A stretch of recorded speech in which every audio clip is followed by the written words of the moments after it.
তেওঁ আচলতে ৰাজ্যৰ মুখ্যমন্ত্ৰী হিচাপে সাংবিধানিক মুৰব্বী হিচাপে সেই কথা ক'ব পাৰে নেকি? আৰু তেওঁ কি ৰিক্সাৱালাৰ পৰা তেওঁ যদি ভাড়াটো 5 টকা হয় 4 টকা দিবলৈ কৈছে। তেওঁ এক্সপ্লয়টেশ্যন কৰিব সাধাৰণ মানুহৰ পৰা। এতিয়া ৰিক্সাৱালাক যিবিলাক আপোনাৰ দিনটো ৰিক্সা চলাই নিজৰ পৰিয়ালটো চলাই আছে, তেওঁলোকে কষ্ট কৰি যি উপাৰ্জন কৰে সেই টকাও পকেট মাৰিবলৈ কৈছে। মুখ্যমন্ত্ৰী ডাঙৰীয়া নাচাজে দেই আপোনাক।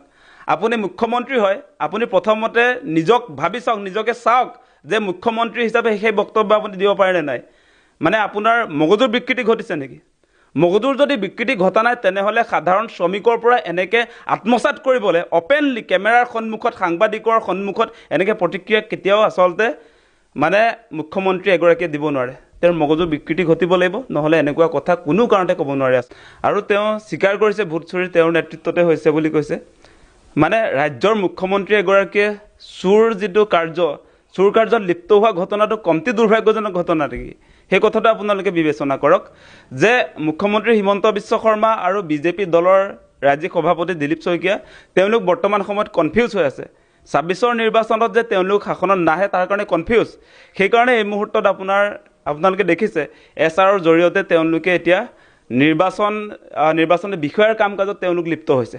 আমি দেখিছোঁ শেহতীয়াকৈ বকো ছয়গাঁৱত আপোনাৰ যি সমজিলা আয়ুক্তৰ কাৰ্যালয় আছে তাত বিজেপিৰ নেতাই আপোনাৰ ভোট চুৰি কাৰ্যত অৱতীৰ্ণ হৈছে। কেনেকৈ পাৰে আচলতে নিৰ্বাচনী বিষয়াৰ কম্পিউটাৰ অন কৰি তেওঁলোকে ভ্ৰাম্যমান ভোটাৰ সংযোজন কৰিছে, আনফালেদি বিজেপি বিৰোধী ভোটাৰ তেওঁলোকে কৰ্তন কৰিছে। ক'ত অধিকাৰ পাইছে আচলতে? বৰ্তমান সময়ত গণতান্ত্ৰিক ব্যৱস্থাটো তেওঁলোকে তছনছ কৰিছে। আৰু আপোনালোকৰ সংবাদ মাধ্যমত প্ৰচাৰ হৈছে বাতৰি, গোটেই ভিজুৱেলছবিলাক ওলাই আহিছে যে তেওঁলোকে সঁচাকৈ নিৰ্বাচনী বিষয়াৰ আপোনাৰ কাৰ্যালয়ত ভোট চুৰি কাৰ্যত ধৰা পৰিছে। তাৰ পাছতো একশ্যন নলয়। নিৰ্বাচন আয়োগ বৰ্তমান সময়ত নিৰ্বিকাৰ অৱস্থাত আছে। ইতিমধ্যে গোচৰ তৰা হৈছে, তাৰ পাছতো আপোনাৰ গ্ৰেপ্তাৰ কৰা হোৱা নাই। কেনেকুৱা দিন চলিছে বৰ্তমান সময়ত আচলতে? মুখ্যমন্ত্ৰী হিমন্ত বিশ্ব শৰ্মাৰ নেতৃত্বত অসমত সমুলঞ্চে গণতান্ত্ৰিক পৰিৱেশ তছনছ হৈছে। আজি তেওঁলোকে গণতান্ত্ৰিক ব্যৱস্থাৰ জৰিয়তে তেওঁলোক পুনৰ গাদীত আহিব নোৱাৰে, সেইকাৰণে চুৰ কৰিব খুজিছে। আজি এই চুৰ কাৰ্যটোৰ মেইন কামাণ্ডাৰ আমি শুনিছোঁ যে অশোক সিংঘালৰ নেতৃত্বত হৈছে। তেওঁ কি কৰিছে, আপোনাৰ উত্তৰ প্ৰদেশ, বিহাৰ, হাৰিয়ানাত যিবিলাক ভ্ৰাম্যমান ভোটাৰ, সেই ভোটাৰসকলক ইয়াত আপোনাৰ সমষ্টিয়ে 10,000 মানকৈ তেওঁলোকে আপোনাৰ নাম ভৰাই দিছে। সেই প্ৰেক্টিচটো বিহাৰৰ নিৰ্বাচনত হৈছিলে। এতিয়া অসমতো তেওঁলোকে যে জিকিব নোৱাৰে, সেইকাৰণে প্ৰতিটো সমষ্টিত 10,000কৈ ভোটাৰ যিবিলাক অসমৰ নহয়, যিবিলাক ভ্ৰাম্যমান ভোটাৰ, যিবিলাক ভোটাৰে এতিয়া অসমৰ ৰাইজৰ বিৰুদ্ধে সিদ্ধান্ত গ্ৰহণ কৰিব। আমি যিবিলাক জনপ্ৰতিনিধি নিৰ্বাচন কৰিম, সেই আমি নিৰ্বাচন কৰিবলগীয়া জনপ্ৰতিনিধি আমি এতিয়া কৰিব নোৱাৰোঁ। সেই জনপ্ৰতিনিধি নিৰ্বাচন কৰিব এতিয়া বিহাৰ, উত্তৰ প্ৰদেশৰ ভ্ৰাম্যমান ভোটাৰে, অচিনাকি মানুহবিলাকে। গতিকে এইটো কেনেকুৱা দিন আহিছে? আজি অসমৰ সমষ্টিবিলাকত অসমৰ থলুৱা ৰাইজে, খিলঞ্জীয়া মানুহে মন পচন্দৰ প্ৰাৰ্থী যদি নিৰ্বাচন কৰিব নোৱাৰে, তেনেহ'লে গণতান্ত্ৰিক ব্যৱস্থা এটা থাকিবনে? গতিকে মুখ্যমন্ত্ৰী হিমন্ত বিশ্ব শৰ্মা ডাঙৰীয়া, আপুনি এনেকৈ কোনো কাৰণতে আমাৰ খিলঞ্জীয়া মানুহৰ, আমাৰ অসমৰ বাসিন্দাৰ, আমাৰ ভোটাৰসকলৰ নাম কৰ্তন কেতিয়াও কৰিব নোৱাৰে।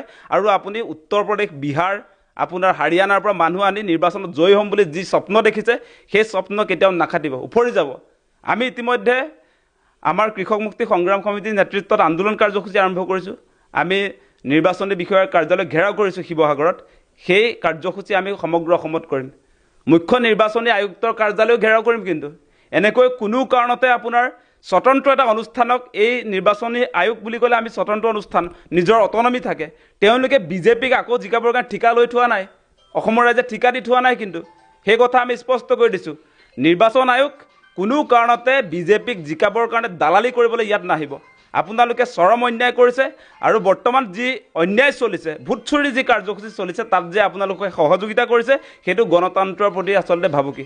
মুখ্যমন্ত্ৰীগৰাকীয়ে সেই ভোট চুৰি কাৰ্যসূচীটো নিজে কৰিছোঁ বুলি যে ঘোষণা কৰিছে, তেওঁ আচলতে ৰাজ্যৰ মুখ্যমন্ত্ৰী হিচাপে, সাংবিধানিক মুৰব্বী হিচাপে সেই কথা ক'ব পাৰে নেকি?